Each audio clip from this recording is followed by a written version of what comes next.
Okay, there you go. There's my cheap jump scare, just like this movie. So, yeah, hey everyone, in case you can't tell, I just got done watching Smile.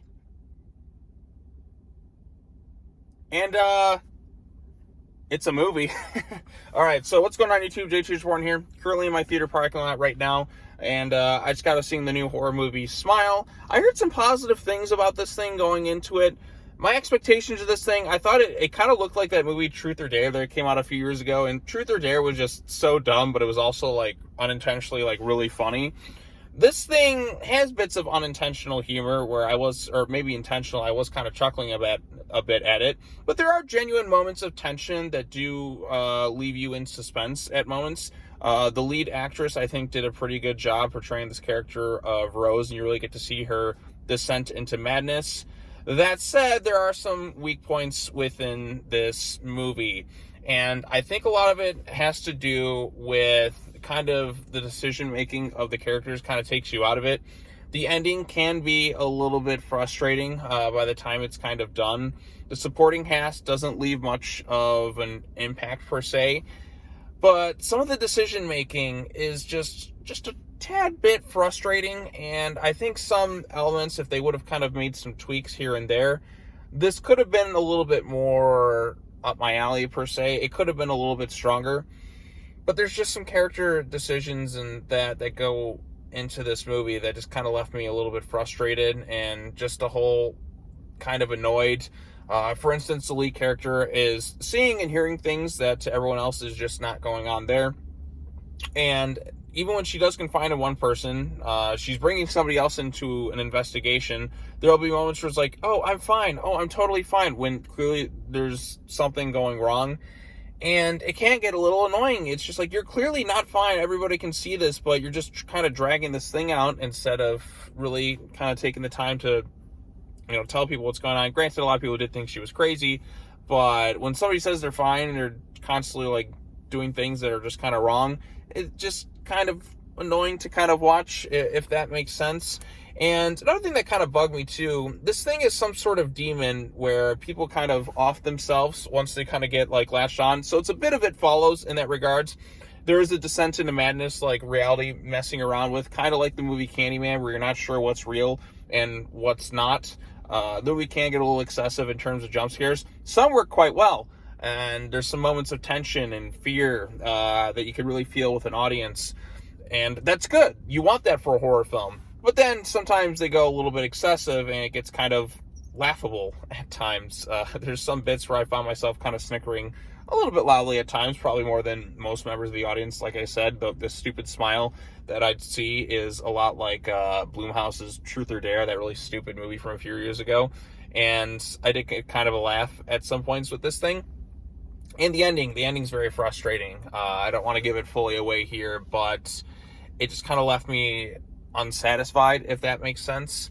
So yeah, so this thing is some sort of weird demon. It's not fully established which demon it is, at least I don't think so, unless I missed something in the movie. It's some demon that has like a smiling face and kind of possesses people, and it's an endless curse, so there's elements of like It Follows in there.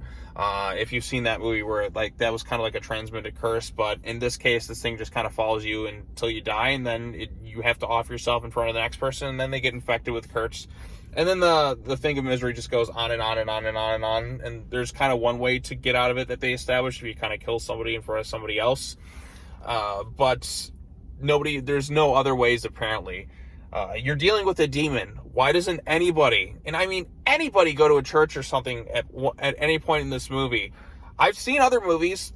The established horror lore, if there's some sort of demonic entity, how do you stop if there's a demon, there's got to be a heaven of some sort. So nobody even thinks to do something in that regards. Like, the lead character is supposed to be really smart, and at no point in this movie does she even turn to something remotely religious.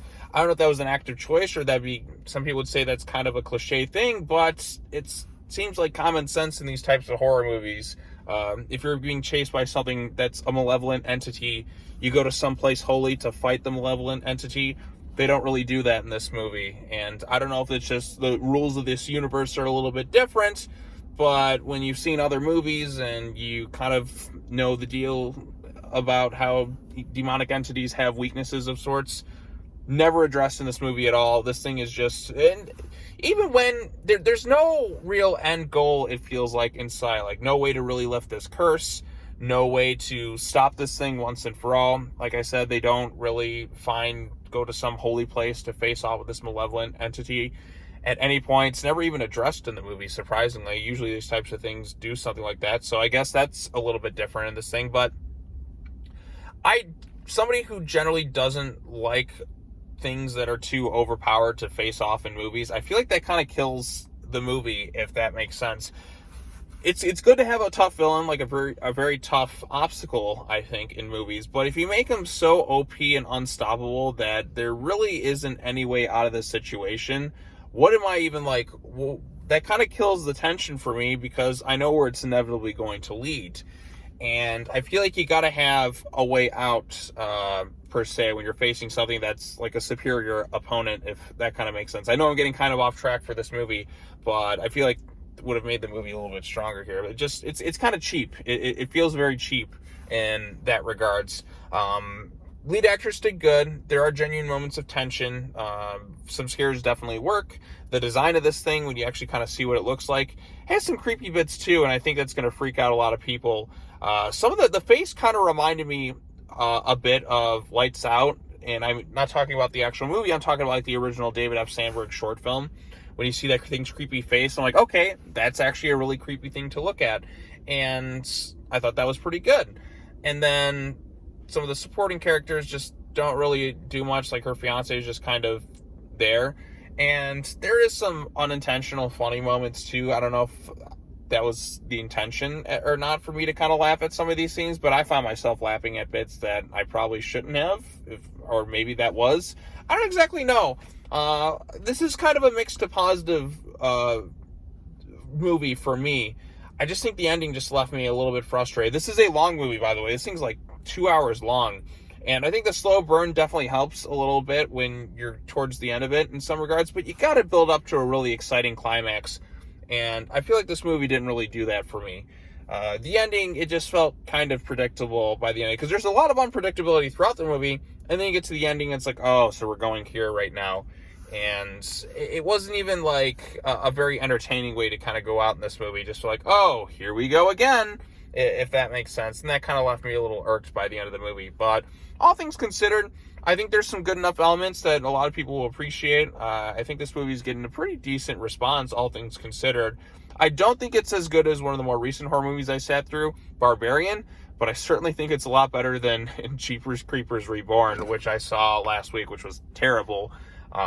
So I think some people may come away from this thing satisfied. If you're looking for something that has moments of tension and some jump scares that'll probably get you, I think you may like this thing. It's better than a lot of other horror movies, but I think with a few tweaks, it probably could have been a little bit stronger. But all things considered, at least it wasn't bad. So mixed to positive for me on this one. Not a full, like, wow, that was awesome, but not a, oh my God, stay the hell away from this thing. Because I think there are moments of tension that will definitely get a lot of people. So if you want something scary, there are moments of that here. It's not like peak levels or anything like that, but I think there is some pros in this thing, and I think a lot of people may come away satisfied. So if that makes sense. But could have been a little bit stronger, but it could have been a whole hell of a lot worse. So there's that. All right, well, that's all I got to say about Smile. If you have any thoughts on the movie or anything in general, post a comment down below, like this video, share for more content, subscribe, and all that fun stuff. I will be back again tomorrow with another after the movie, because Hocus Pocus 2 comes out tomorrow. Hocus Pocus is one of my favorite movies, by the way. I can't wait to talk about that one. So look forward to that after the movie, and then a special video on Saturday. So there's that. All right, well, that's all Sean's got to say. As always, take care now. Bye-bye then, and I'll see you all in the next video. Peace.